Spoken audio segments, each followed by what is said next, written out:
no, no stranger to us, Reverend Ros from New Zealand, from the Unity National School. Welcome back to Unity of Melbourne, Ros. Thank Over to you. you. Surprise. So Yeah. everybody loves a surprise, right? Hmm, maybe. That's right. I see Sheila going, yeah, it depends, doesn't it?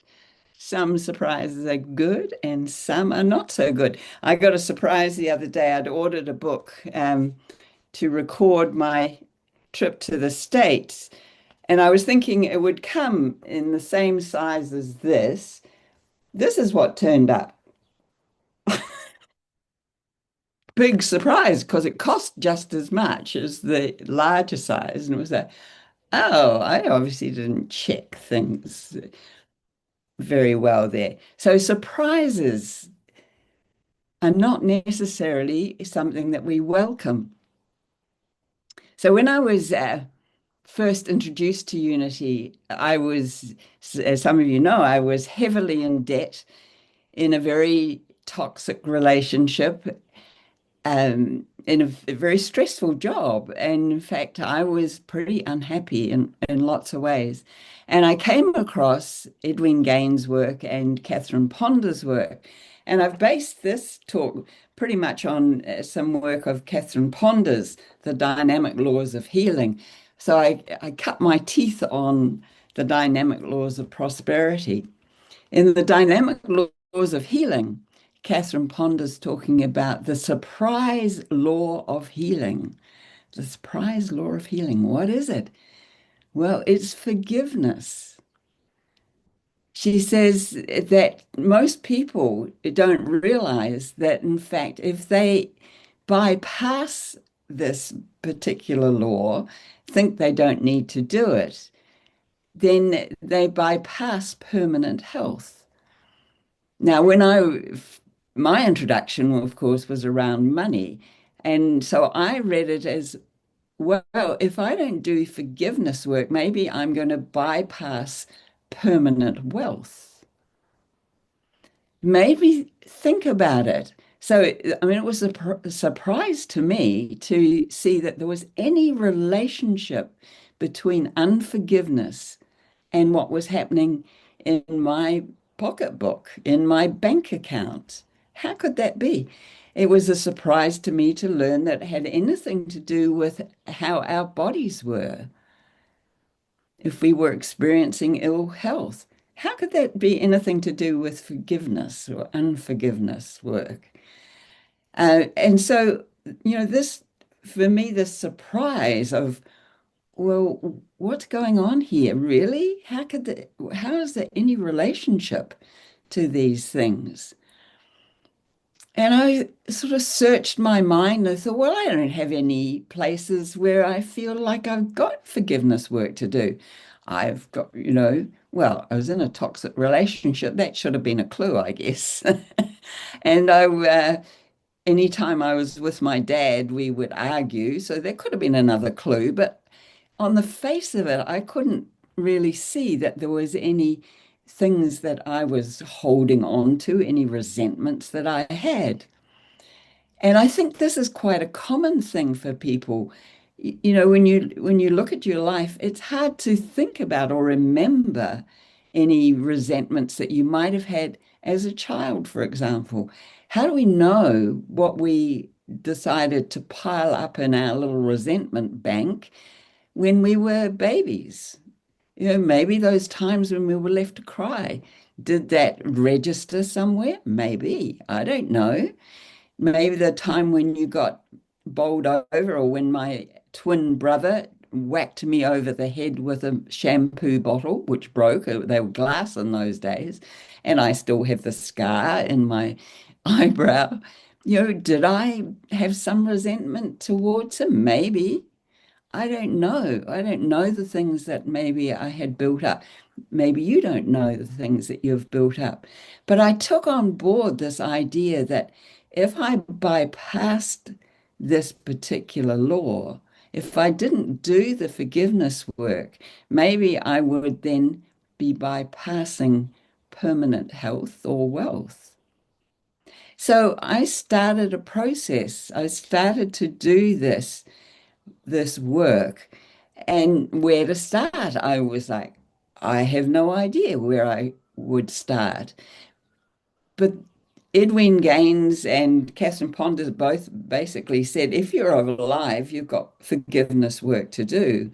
So start with your parents. So I did. That's where I started. I would do forgiveness work for my dad, and then I would do forgiveness work for my mum. And I took on board the idea of writing out a forgiveness statement 70 times 7. This was something in, I think, in Catherine Ponder's The Dynamic Laws of Prosperity, where she talked about doing something for that period of time. And it was based on the thing from Jesus supposedly saying to one of the disciples who came to him and said, how many times do I have to do this forgiveness work? One of the other disciples or someone had made this guy mad, and he was going, how long do I have to do it? 7 times? And Jesus apparently says, no, 70 times 7. It's not the number so much as the until you're clear, until it's no longer an explosion going off in your head, till it's no longer a time when you're feeling the angst. So I wasn't feeling particularly angst, but I thought, okay, 70 times 7, I can do that. And so I wrote out a forgiveness statement for my dad for a week, 70 times 7, 70 times a day. I couldn't do it all in one go because my wrist wouldn't allow me, so I had to break it up into sections. But I persisted, and I did that for my dad, and I did it for my mum, and I did it for my brothers. If you've got siblings, good idea. I did it for my aunt. I did it for my exes. This took a long time. Can you imagine? A week for every one of them. The thing that kept me going was initially after I'd finished doing that for my dad. So that was the 7-day process. He didn't know I was doing this. I got the sweetest letter from him. And up until that time, I had only received, what would you say, disappointment letters. Someone told me they're probably like the letters that Harry Potter receives, and something there, those letters that go, oh, you hate opening them because they go, your mother and I are so disappointed in you for something that I had done. My grades weren't good enough or whatever. So I had received 3 of those kind of letters. And this one that I got after I'd finished this forgiveness process was a complete surprise. It was a surprise that said he was so proud of me and all of us kids, and he enclosed a check for $1,000. Well, did that kind of perk me up somewhat? Did I start to think maybe there is something in this forgiveness work? Maybe, in fact, it works. So the other thing that worked from that was that whenever he and I got together again after that, I'd done that work, was that we didn't argue anymore. Like, oh, that's a nice surprise. So I continued doing this work because I had got some very good feedback. And then when I did it also for my eldest brother, the same thing happened. I didn't get a nice letter from him, but I did get some money. He sent me through a check, and that was for $1,000 as well. It's like, wow. So what happened was that in this process of doing this forgiveness work, I got out of debt. I had been heavily in debt, hadn't known how I would get out of debt. We had some retirement experts had come into our workplace, and they'd done a calculation. You put in what salary you were getting, how many more years you were going to be working before you would retire. And then they calculated how much you would need to save in order to make sure that you had a good amount of money for your retirement. Well, for me, it was going to have to be my whole salary. It was like, well, that's not going to happen. And so was feeling hopeless, helpless. I didn't know what to do. And it was coming across this idea that, in fact, you can do something. This forgiveness work, that was a complete surprise for me. If I did that work, would that, in fact, clear up my debt? It did. I didn't do any of the outer things. Obviously, for me, well, not obviously, but when I had that debt hanging over me, I was deeply ashamed because, in the world's eyes, I had not managed my money well. In the world's eye, and I can imagine my mother, I didn't never let on to my mother that I was in that state because I could just hear her saying, "Dear, you made your bed, you lie in it." And it did feel like that. It felt like I had made this horrible bed of misery and I had to lie in it. No, I wasn't going to speak out to anyone in my family and say, help, because I thought I just have to live with this. This is just how it is. Leslie shared with you last week that scale of consciousness, right? The point at where, if you're immersed in the place of helplessness and hopelessness and resentments and so on, you kind of down the down the lower end. Well, that's the place I was living in. That was the place that was my reality. It was not a happy place. It was not a comfortable place. I did not like it. But before I came across these concepts in from these unity ministers, Catherine Ponder, Edwin Gaines, I had no idea that there was a different way of operating, that there was a way out. It gave me hope.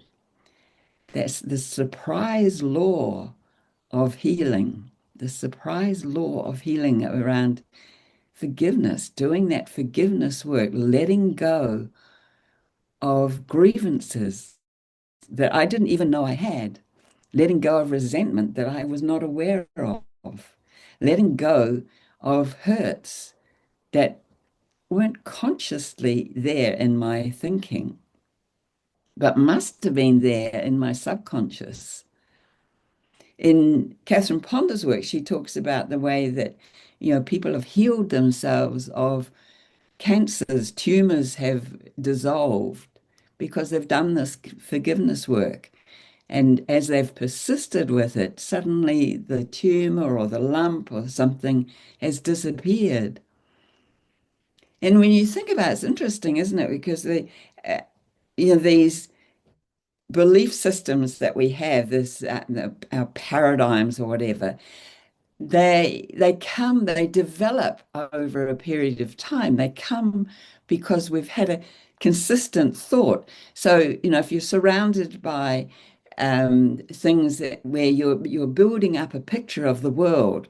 So, imagine that if being a twin as I was, maybe I was building up a picture of the world that, my life's tough, you've got to deal with these brothers and you've got to be fighting for survival and all this stuff. Quite often we were told at the dinner table that with family hold back, we have to feed the guests first, and then you're lucky if there's anything left. I don't remember that we ever went hungry or anything like that. But I wonder about what kind of consciousness was I building up? Well, I think it outpictured pretty real, um, in the way that my life was which wasn't a happy one. So I think about that need to release, to dissolve. Those beliefs can build up to the point where they become very crystallized. That's something that Charles Fillmore talks about, how they can be as hard as a crystal. And, hard condition or a hard thing can lead to a hard condition in our bodies. So I'm thinking maybe that's how we get things like kidney stones or gallstones. And I've had some of those. I'm thinking, oh, so maybe that was from things that have built up over time and become hard. So the way of releasing them is through the forgiveness, the persistence about forgiving, letting go. The wonderful work that has been done in Hawaii with the kahunas, they have a persistent, consistent forgiveness practice, and they do rituals around that. And I know other cultures do that as well. The man who wrote about the Ho'oponopono work that the psychiatrist did in Hawaii, Dr. Joe Vitale, says he keeps that mantra going in his head all the time. The Ho'oponopono, those four statements is, I'm sorry. So there's a please forgive me. So there's an acknowledgement that we are all interconnected. So I'm sorry for the pain that you might have been experiencing or for the hurt or whatever. Please forgive me. I love you. And then thank you. So he keeps those four phrases going through his mind at all times just to keep himself clear. And that's one of the things that we can do when we see somebody else struggling. We sometimes wonder what we can do. Martha Spock, who was a writer for Unity years ago, a wonderful writer, so clear. She wrote an article that went into Daily Word way, way back. Doesn't give me, oh, it does give me a date, 1978. What can I do for you? Says, and she said she'll have people who will come to her to talk about their trials, their tribulations. Maybe someone like I was, I would talk about my horrible debt and my toxic relationship and my stressful job. And, I imagine I could spin quite a story about it. And she said she got to the point where, yes, she could listen and she could sympathize and she could be there for the person and listen. And then she thought, but I don't feel like that's enough. Maybe I need to do something more. What was the more that she could do? And what she came up with was, of course, and we know this in Unity, she could behold the Christ in them. Our wonderful namaste that we do here at the Eco Village, we have yoga several times a week, and the end of yoga is the namaste greeting, which is basically, I behold the light in you, or I behold the Christ in you. I think sometimes in my life, it's felt like I behold the jerk in you. The jerk in me beholds the jerk in you. How are we meeting people? We do say meet people where they are, but sometimes we need to actually lift up our consciousness so that we are actually beholding the Christ in them. The Christ in me beholds the Christ in you. Frank Whitney, who was the originator of Daily Word, and you do faithfully do the Daily Word every Sunday. I love that. Frank B. Whitney, he wrote that song, that hymn, if you like, I behold the Christ in you. I behold the Christ in you. I see it in everything you do. Here the life of God I see. Yeah, I behold the Christ in you. So we do this work, this surprise law of healing, persistently. So it's not a casual act. Catherine Ponter says, it's not something we can just go, oh yeah, I forgive. No, she says we have to actually do it persistently, consistently over a period of time to release those hard conditions that may have established. And so you can get a clue in your life. You look at your life, you say, is it absolutely going the way I want it? Or are there some areas where I'm going, just maybe this surprise law of healing is what's needed here. And we can take a moment and go, oh, if I don't release this, maybe I'm permanently bypassing this permanent health or wealth or well-being that is my birthright. Because think about it, we've come here to enjoy this time on earth. It should be a place of ease and grace and joy. And we face challenges. Can we face them with that ease and grace and joy? Maybe they're there to offer us an opportunity to raise up our consciousness to that higher level. Can we meet it with love? Can we meet the particular challenge with a releasing of anything that might be getting in the way of that? So I invite us to take a moment to just breathe into this space, and let's spend a few minutes on taking this idea of the surprise law of healing into a time of meditation. So I invite you to make yourself comfortable wherever you are, sitting, lying. And you may want to close your eyes or lower your gaze and just turn inward.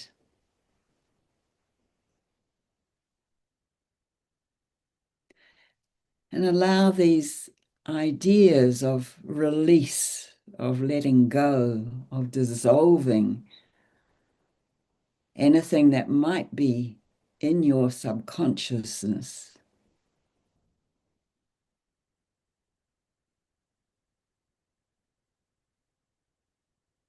Like as Myrtle did, asking forgiveness of ourselves, of our organs, of our body, if they've not been performing as we would hope them to.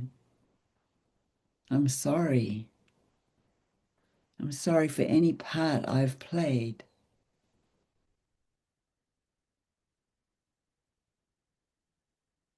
I'm sorry for any thoughts that I have had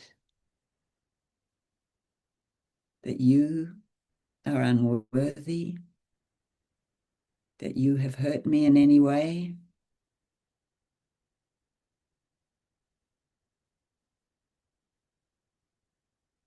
Please forgive me.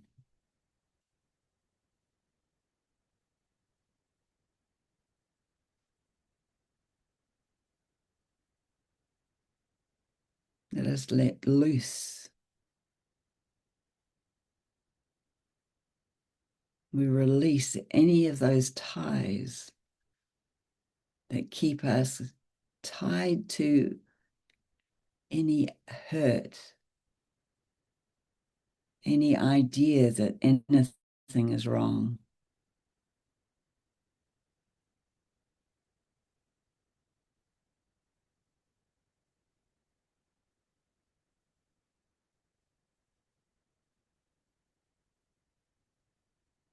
Send love. I love you to any place, within or without. I love you.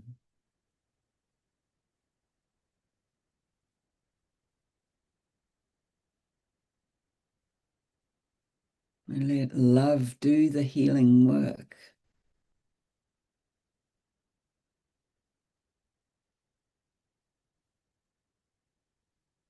Let love soften. Let love go into those places where there are hardness.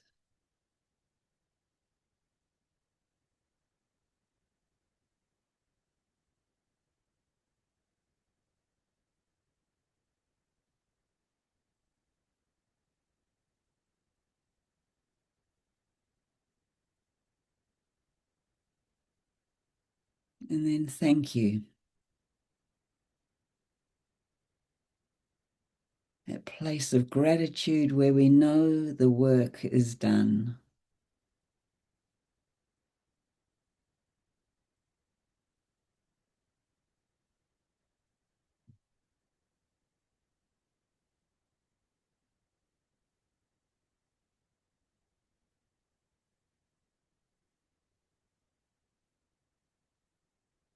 And when you're ready, just bring yourself back to this time and place.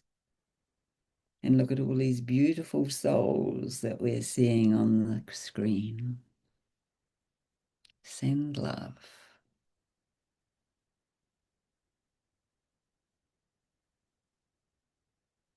And so it is.